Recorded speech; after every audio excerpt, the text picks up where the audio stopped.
여러분 안녕하세요. 이윤기 변호사입니다. 네, 오늘은 제가 일본의 공부의 신분이 계신데 그분의 암기법을 소개를 해드리려고 합니다. 일단 야마구치 마유라는 분이에요. 동경대 법학부, 이제 일본에서 가장 최고의 학교죠. 동경대, 도쿄대, 거의 법학부. 이제 우리로 치면 지금 없어졌지만 서울대 법대 정도의 느낌이고, 이제 3학년 재학 중에 사법시험을 합격을 하셨어요. 이게 04년도예요. 지금 연도를 말씀드리는 게 이따가 제가 책 설명할 때 좀 의미가 있거든요. 그래서 좀 봐두세요. 이거는 기억을 해두세요. 그다음에 뭐 4학년 재학 중에 국가공무원 일종 시험, 우리나라 같으면 이제 행정고시 느낌인 것 같아요. 그냥 수석 졸업을 이제 한 다음에 그다음에 재무성 공무원으로 일을 하시다가 3년 뒤에 변호사로 이제 개업을 해요. 그다음에 하버드 법학대학원 졸업을 하면서 뉴욕주 변호사 자격을 따게 됩니다. 여기 제가 치다 보니까 오타가 있네요. 구는 여러분들 마음속에서 지워주세요. 자, 요 분이 이제 우리나라에서 책이 번역돼서 나온 게 일곱 번 읽기 공부법이라는 책이 있어요. 이 책의 어떤 중요한 프레이즈 중에 하나가 핵심적인 문구가 일곱 번만 읽으면 책이 머릿속에 통째로 복사된다. 라는 말이 있어서 저도 야 이런 방법이 있어? 그렇게 해서 이제 봤는데 일곱 번 읽기 공법 사실 보면은 책 내용이 추상적이고 그다음에 실제 공부법 일곱 번 읽는 방법에 대한 페이지가 제 기억상으로는 몇 페이지가 안 됐던 것 같아요. 나머지 다 마음가짐에 대한 거라든지 자기가 어떤 식으로 공부했다는 내용이 좀 더 많이 있고 실제 일곱 번 읽기 공부법에 대한 내용은 좀 갈증을 불러일으킬 수밖에 없었습니다. 그 이유가 이제 집필 기간이 짧아서 그래요. 이분이 실제 제가 이 뒷부분 한번 먼저 보여드릴게요. 실제 책을 요거 이제 세 권을 제가 예로 들었는데 이제 한 열 몇 권 정도 되거든요. 이게 다 몇 년 사이에 다 나왔어요. 근데 잘 보세요. 요 세 권의 책이 이제 연결이 돼 있는 책인데 요 두 달 만에 지금 서로 다른 책이 나오고 세 달 만에 또 한 권의 책이 더 나왔어요. 지금 반년 사이에 세 권의 책을 써서 냈다는 거거든요. 그러면 어떨까요? 내용이 집필 기간이 되게 짧을 수밖에 없겠죠. 그러다 보니까 생각을 정리할 수 있는 시간이 좀 부족하고 그다음에 이 책을 낸 게 14년도인데 근데 지금 보면은 공부했던 시기가 아까 0405년도거든요. 본격적으로 공부를 했던 게. 물론 뒤에 공무원이 되고 변호사가 되고 뉴욕주 변호사 자격증을 딸 때도 공부를 하셨겠지만 본격적으로 공부했던 건 요 법과대학 시절인 것 같아요. 그래서 간격이 9년에서 10년 정도 되죠. 여러분들 어제 내가 했던 것도 기억이 잘 안 나는데 사람이 9년, 10년 전에 내가 어떻게 공부했다는 게 몇 개월 만에 내가 책을 쓴다 그러면 잘 써질까요? 잘 안 써지겠죠. 그렇기 때문에 실제 뒤에 나온 책이 이건데 실제 일본에서는 이제 요게 순서상으로 요거 다음 책이에요. 이제 이게 왜 이렇게 번역이 됐는지 이게 잘 팔렸기 때문에 이렇게 번역한 것 같은데 실제 일본 책 제목 완전 달라요. 어쨌든 요 두 책의 내용이 모순이 돼요. 모순되게 보이는 부분들이 있고 이걸 전혀 모르는 상황에서 이 책을 읽으시면은 이제 다른 뭐 공부 이론을 모르는 상황들을 가지고 전제로 읽으시면은 내용이 전혀 이해가 안 돼요. 그래서 이게 오히려 집필할수록 체계화되고 구체화되는 부분도 있고 모순되는 부분도 있다 보니까 좀 혼란이 있어서 사실 일곱 번 읽기 공부법은 그래서 여기에 대해 비판하는 영상들도 많이 있습니다. 그렇지만 저는 이제 기본적으로 어떤 생각을 가지고 있냐면은 어떤 분이 책을 썼고 이 사람이 정말 훌륭한 어떤 업적을 가지고 있는 사람이다 공부에 있어서 그러면은 저는 뭔가 이게 이면에 숨겨진 것이 있을 것이다 이렇게 생각을 해요. 출판사가 굉장히 이분을 속된 말로 이제 쪼아서 책을 내는 바람에 책의 내용이 이렇게 됐지만 뭔가 충분히 살려내지 못한 게 있을 거고 우리가 뭔가 읽어내지 못한 어떤 행간이 있을 것이다. 그래서 제가 이제 원서들을 모두 찾아서 다 이제 사서 읽어봤어요. 저는 이제 기본적으로 어떤 건 다 원전을 좀 보자는 주의거든요. 그러니까 역시 답이 나오더라고요. 이분이 이제 처음 썼던 책을 잘 보세요. 이게 센세이셔널하게 이제 시작된 책인데 이때 내용이 굉장히 추상적일 수밖에 없는 게 너무 오래전의 기억을 지금 한번 되돌아보기 시작을 했겠죠. 근데 누구나 할 수 있는 스토리식 기억법 이걸 쓰고 나니까 좀 부족하다 느껴서 여기 요 책에 사실 많은 핵심적인 비법들이 물론 많지는 않지만 힌트가 들어있고 그다음 완전 독학 공부술 이제 진짜 쓰다 보니까 야 내용 이제 좀 구체화되고 체계화되는 데서 이제 완전히 정리가 된 책이죠. 요게 우리나라에는 방금 보셨던 세 번째 책이 일곱 번 읽기 공부법 실천표 요 실천자만 갖다 붙여서 이렇게 만들어낸 책입니다. 잘 보시면 출판사도 달라요. 어쨌든 요 세 가지 공부법 책을 제가 이제 합쳐가지고 모두 이제 원전을 읽고 제가 재정리를 해서 여러분들께 오늘 진짜 원래 의미는 칠회독 공부법이에요. 칠회독 공부법. 우리나라나 일본 모든 고시생들이 쓰고 있고 옛날에도 썼던 그런 공부법인데 오늘 핵심을 좀 설명을 드리겠습니다. 일단 제가 전반적으로 일단 인풋과 아웃풋 과정을 먼저 구별해야 된다. 이 내용을 조금 먼저 말씀을 드리고 싶어요. 우리가 어떤 지식을 머릿속에 집어넣는 것과 그걸 쓰는 게 되게 다른데 이 칠해독 공부법 원래 표현에 따르면 칠해독 공부법 안에는 이 인풋과 아웃풋 과정이 모두 다 들어있다. 내가 지식을 넣고 이걸 사용해보는 과정이 다 들어있다. 어떤 지식을 내 걸로 만드는 과정을 리터러시 또는 뭐 문해력이라고 하는데 이걸 내가 완전히 내 걸로 만들려면 사용할 수 있어야 되거든요. 그래서 사용 과정이 반드시 들어있다. 여기 회독이라 그래서 읽는 것만 포함되어 있다고 생각하시면 그건 진짜 큰 착각이에요. 여기는 지식을 쓰는 게 들어있다. 자꾸 내가 쓰려고 의식을 해야 되고 어떻게 쓰는지 나중에 말씀을 드릴게요. 일단은 전체적으로 보면은 칠해독 공부법이라 돼 있지만 실제 이분이 이거는 출판사에서 문구를 제가 보니까 만들어 드린 것 같고 실제 책을 잘 읽어보면 이분이 다른 이제 뭐 직장 생활 할 때 쓴 책도 있고 막 이렇거든요. 열 몇 권이 되니까 제가 웬만한 거 다 읽어봤어요. 진짜 이건 좀 이상하다 싶은 것 빼고 다 읽어봤는데 보통 9번에서 10번 정도 읽어요. 누가 혹시 떠오르시지 않나요? 맞아요. 우리나라에 이제 예전에 제가 소개해드렸던 고승덕 변호사님의 10회독 공부법이 떠오르죠. 마찬가지예요. 다만 이제 핵심적인 사항은 여기 그땐 제가 이제 회독에 대한 내용은 좀 설명 덜 드렸었는데 인풋에 대한 비중이 3분의 2, 나머지가 3분의 1 정도다. 9번을 기준으로 하면 뭐가 된다고요? 6번째까지 머릿속에 정보를 집어넣는 단계다. 근데 마지막 3번 정도 뭐가 된다? 지식을 사용해보는 단계다. 이렇게 3대 전 3으로 나눴을 때는 2대 1 정도의 비율이다. 이렇게 기억을 좀 해두세요. 변호사님이 근데 평소에 인풋과 아웃풋은 1대 2의 비율이어야 됩니다라고 얘기를 했는데 최소 그거하고 모순되는 거 아닌가요? 여기서는 내가 회독하는 횟수가 그렇다는 거지 실제 아웃풋을 굉장히 책을 읽으면서 많이 하세요. 이분이 반복해서. 그래서 실제 내가 지식의 토대를 쌓는 어떤 밑준비 작업이 좀 오래 걸릴 뿐이고 실제 비율은 1대 2, 뭐 1대 3 정도 돼요. 실제 처음부터 끝까지 준비가 되자마자 아웃풋을 계속 하는 습관이 보이거든요. 이것도 기억을 해두세요. 어쨌든 핵심은 뭐다? 지식을 사용하는 걸 자꾸 느낌을 가져줘야 된다는 거예요.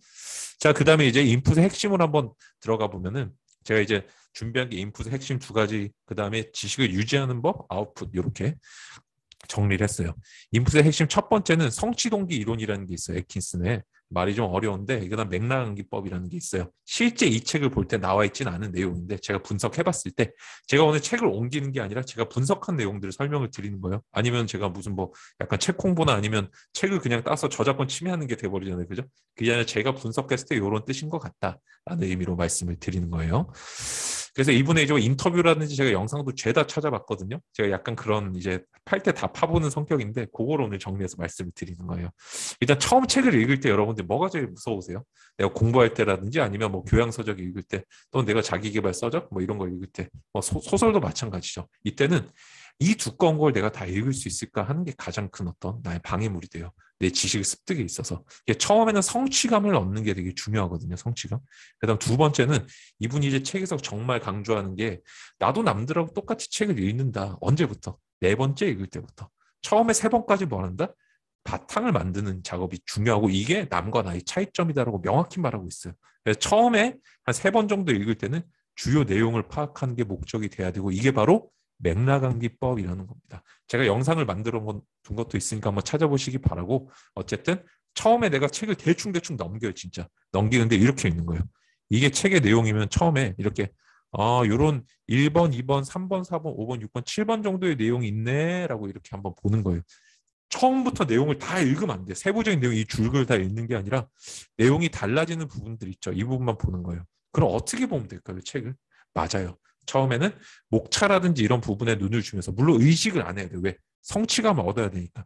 야, 나는 이 책 목차를 처음부터 다 볼 거야 라는 게 아니에요. 그게 아니라 눈에 띄는 애들 위주로 읽고 일본은 또 책이 교과서 어떻게 됐냐면 특징을 하나 아셔야 되는데 일본은 볼드체로 칼라로 이렇게 중요한 단어가 쳐져 있어요. 그것들을 먼저 읽어야 돼요. 근데 이 책에 보면은 한자어를 뭐 먼저 읽는다 이런 표현이 나오거든요. 우리 한국 번역된 거 보면은 이게 일본 책 안 읽어 분들은 전혀 이해를 못 하실 거예요. 근데 어쨌든 주요 부분을 먼저 읽는다는 거죠. 이런 능력이 자기는 어릴 때부터 약간 습관화돼 있다는 게 다른 책 읽어보면 나와 있어요. 그래서 우리한테 사실 필요한 거는 이런 능력이에요. 이런 능력. 근데 이건 어떻게 얻냐면은 제가 계속 말씀드리지만 처음부터 활자를 모두 읽지 마시고 목차 부분만 한번 딱 따서 내가 오늘 목차만 15분 안에 다 보겠다. 30분 안에 다 보겠다. 이렇게 나눠서 한번 보시는 노력. 두 번째, 지식을 받아들이는 건 인식, 이해, 암기로 나간다 그랬죠. 그래서 맞아요. 처음 볼 땐 진짜 그냥 눈알만 지나가야 돼요. 빠르게 스피디하게 보고 요런 내용이 있네라고 보고 글자가 조금 눈에 보이기 시작한다고 할 때 그때부터 한번 목차 내용을 생각하면서 읽는 거예요. 2번 정도 더. 아시겠죠? 그래서 대충 이런 흐름이구나. 예를 들어서 국사책을 가지고 한국사를 가지고 예를 들면 고조선이 있고 그다음에 이제 뭐 삼국시대가 있고 통일신라가 있고 고려가 있네. 그다음에 뭐 이런 느낌들이 있죠. 우리가 그래서 전체적인 머릿속에 느낌 어떻게 잡으면 되냐면 고구려 때 굉장히 좀 우리나라가 융성했다가 그다음에 점점점 영토가 좀 줄어드네. 잠시 복원했다가 또 다시 일제강점기를 거치고 다시 돌아왔네. 그러니까 커졌다가 줄었다 늘었다 이런 느낌이죠. 이게 맥락이에요. 이런 느낌을 갖는 게 처음 읽을 때 가장 중요하다는 거예요. 어떻게? 목차라든지 아니면 일본 책 같으면 중요한 볼드체를 통해서 요거를 파악하는 게 핵심입니다. 아시겠죠? 그래서 횟수는 여러분들 개인차가 있어요. 그래서 이분이 솔직하게 써놓은 내용을 보면은 야 나는 솔직히 9번 읽는데 당신들은 3번 읽으셔도 된다. 이건 사람마다 다르다. 나는 인내심이 강한 사람이라고 써 있어요. 시간은 개인차예요. 횟수랑 시간은 그래서 최소 1에서 3회 정도 요거 할 때 그다음에 회당 15분에서 30분 정도 투자를 하시면 됩니다. 이렇게 전체 내용 맥락이 파악될 때까지. 자, 그다음 인풋의 핵심 2번째는 인풋에 필요한 정보만을 취사하는 습관을 이분이 가지고 있어요. 뭐냐면은 요약을 하면서 읽는 거예요. 내가 이 책을 전체를 읽었을 때 야 이걸 어떻게 다 외워. 여기서 내가 무슨 말을 하는지 한번 봐야겠다 해서 한번 읽고 난 다음에 이 단락을 머릿속에 요약을 해보는 거예요. 그 다음에 그 요약된 게 맞는지 검증을 해본 습관을 가지고 있어요. 그러면 실제 이 줄글의 내용들이 이렇게 써 있는 것 같지만 여기는 A에 대해서 얘기하네, 여긴 B에 대해서 얘기하네, 또 2번에 A에 대해서 얘기하네, B에 대해서 얘기하네. 이렇게 머릿속에 지식들이 구슬의 형태로 이렇게 들어가거든요. 그냥 줄글의 형태로 들어가는 거 절대 아니에요. 그렇게 사람 절대 못 외워요. 그 다음에 여러분들이 하나 더 말씀드리고 싶은 거는 이 책의 첫 번째 말이 이런 게 있었죠. 일곱 번만 읽으면 책이 머릿속에 통째로 복사된다. 이거는 여러분들이 기억력과 재현력 이런 걸 구별할 줄 아셔야 돼요. 내가 뭔가를 진짜로 다 외운다는 것과 이게 상대방한테 외우는 것처럼 보여주는 게 다른데 일본의 공부법은 상대방한테 보여주는 게 중요하다라는 공부법. 여러분들 다떼마이랑 홈내라 혹시 아세요? 겉마음과 속마음. 그런 게 공부법에도 투영이 돼 있고 이 사람들이 철저하게 이렇게 공부를 진짜 분석적으로 한단 말이에요. 야, 네가 내 머리를 쪼개서 볼 거야? 그거 아니잖아. 그러니까 나는 너한테 마치 외운 것처럼 잘 보여주기만 할 거야. 이게 이 사람들 머릿속에 책이 복사됐다고 느끼는 상태인 거예요. 진짜로 머릿속에 모든 책에 토시 하나 내용이 안 틀리고 복사되는 게 아니에요. 그렇게 착각하시면 이 책을 진짜 잘못 이해하시는 거예요. 그래서 책을 읽을 때는 항상 맥락을 되게 파악을 잘하는 게 훨씬 중요하다는 거예요. 제가 그래서 오늘 저는 또 책을 많이 보니까 이거 설명을 드리기 위해서 영상 만든 거예요. 어쨌든 요약하면서 읽고 검증하는 습관. 요게 이제 아까 4번째, 5번째, 6번째 정도 읽을 때 이런 식으로 읽는 거예요. 이렇게 하면 주된 정보가 머릿속에 들어오고 마치 상대방한테 책을 외운 것처럼 인식이 된 상태가 되거든요. 요거 하고 나서 이제 내가 이제 아웃풋으로 넘어가면 될 것 같지만 요 4번째, 5번째, 6번째 읽을 때 핵심이 하나 더 있어요. 기억의 갈고리를 설계하면서 후크를 설계하면서 읽는 방식. 제 표현으로는 트리거를 설계하면서 읽는 방식을 써요. 무슨 말이냐면은 읽다 보면 다음 내용이 뭔지 추론이 되게끔 이렇게 예상이 되게끔 연습하면서 읽는다는 거예요. 뭐냐면은 구체적인 방법으로는 책을 읽으면서 자꾸 질문을 해보는 거예요. 이 다음 내용은 뭐지?